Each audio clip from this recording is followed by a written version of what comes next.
ഈ നിൽക്കുന്ന പുന്നയ്ക്കില്ല എന്നുണ്ടെങ്കിൽ ഒരുപക്ഷെ കലാഭവൻ മണി തമിഴും തെലുങ്കും കന്നഡ സിനിമയിലൊന്നും അഭിനയിക്കില്ല. അതിനാദ്യം നന്ദി പറയണിപ്പോൾ. കാരണം മറുമലർച്ചി എന്ന് പറഞ്ഞൊരു സിനിമയിൽ എന്നെ അഭിനയിക്കാൻ ആദ്യമായി വിളിച്ചിട്ട് അതിലെനിക്ക് കിട്ടിയ വേഷം ഒരു പെണ്ണിൻ്റെ ഗെറ്റപ്പിൽ സാരി, ബ്ലൗസ്, അണ്ടർസ്കേർട്ട് ഇതെല്ലാം ഉടുത്തൊരു തെങ്ങിൻ്റെ മുകളിൽ കയറുന്ന സീനാണ്. അതിൻ്റെ മുകളിൽ കയറുന്ന സീനായി ഇപ്പോൾ മമ്മൂക്ക പറഞ്ഞു, നീ അതിൻ്റെ മുകളിൽ കയറണ്ട, സൂക്ഷിക്കണം. ഞാൻ പറഞ്ഞില്ലേക്ക് ഞാൻ സല്ലാപത്തിൽ തെങ്ങുമ്മ കയറിയാളാ, അതുകൊണ്ട് കുഴപ്പമില്ല. കയറണ്ട എന്ന് പറഞ്ഞാൽ കയറണ്ട, നിനക്ക് കേൾക്കാൻ പറ്റുന്നുണ്ട്, നീ കേൾക്കാം.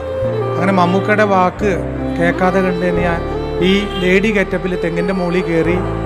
അതിന് മുകളിൽ കയറിയപ്പോൾ പട്ടയിൽ പിടിച്ച വശം തന്നെ ഈ അണ്ടർസ്കേർട്ട് ഊരിപ്പോന്നു. ഞാൻ താഴെ വീണു. അത് കഴിഞ്ഞ് എല്ലാവരും അവിടെ നല്ല കൈഡിയായിരുന്നു. തമിഴിൽ പറഞ്ഞു, യാറ് പനി എന്നാ ரொம்ப സൂപ്പർ നടിக்கிறேங்க, ഒറിജിനൽ നടിக்கிறேன், കടവുള്ളേ നല്ല ഇருக்கு.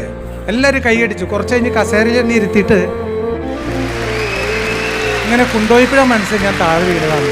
എന്തായാലും ഇക്ക വലിയൊരു എന്താ പറയുക ഒരു മാർഗം ആണ് കാണിച്ചു തന്നത്. അതിന് 1000 നന്ദിയുണ്ട്. Thank you very much.